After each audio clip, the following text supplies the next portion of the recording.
సింపుల్గా నాతో వస్తే కామ్గా తీసుకెళ్తా, లేదంటే కొట్టుకుంటూ తీసుకెళ్తా. మమ్మల్ని కొట్టే మగాడు ఇంకా పుట్టలేదురా.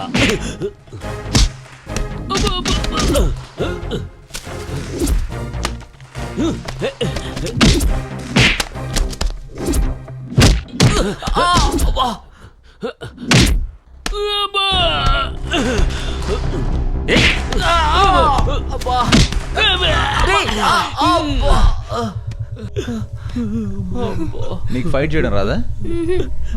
బతికిపోయా, ఎందుకంటే నేను అమ్మాయిలతో ఫైట్ చెయ్యా.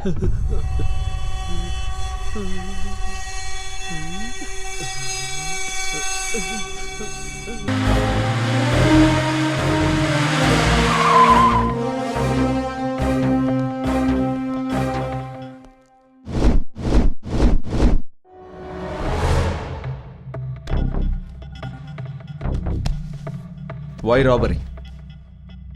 దొరికితే హైలైట్ అవుతాం, దొరక్కపోతే హై రేంజ్కి వెళ్తాం అనుకున్నాం. మరి జైలు? జైలుకి వెళ్తే బెయిల్ మీద వస్తాం. ఈ మధ్య ఒక ఆయనకి బెయిల్ వస్తే ఏమైంది? ట్రాఫిక్ జామ్ అయింది. గంగరాజు అక్కడెంత? 1,00,000 కోట్లు సార్. ఇక్కడ 200 కోట్లు. మరి జామ్ అవుద్దా? అబ్బే ఏమీ అవ్వదు. అయినా మీకు జైళ్ళు, బెయిళ్ళు, ట్రాఫిక్ జాము ఇలాంటివే ఉండవు రోయ్, డైరెక్ట్గా పైన జామ్ అవుతారు. సార్ ఇందులో నా తప్పేం లేదు సార్, వీళ్ళే దొరకమని చెప్పి నన్ను ఇరికించారు.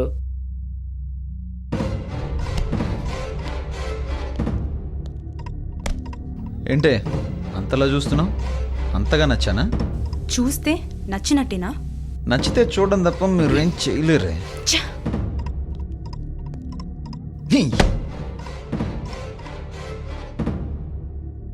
అంటే 200 కోట్లు కొట్టేస్తే తప్పు కాదు, కానీ ఇది తప్పు అంటావు. డబ్బులు పోగొట్టుకొని ఇలాంటివి కూడా చేయలేక ఖాళీగా పడుకుంటున్నారంట అక్కడ.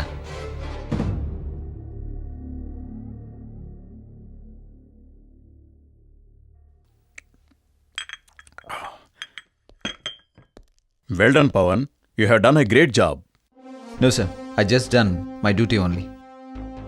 అమ్మయ్యా, మనకు టెన్షన్ తగ్గి సార్.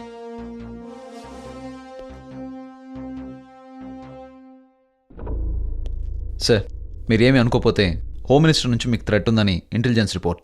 మీరు కొంచెం జాగ్రత్తగా ఉండండి.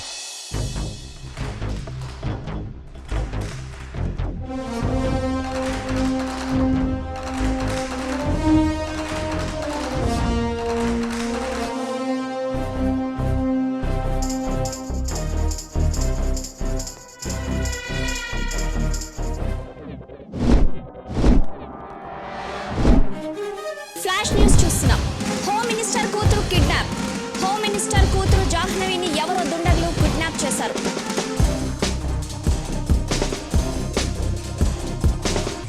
ఎవరు చేసుంటారంట? Tea master.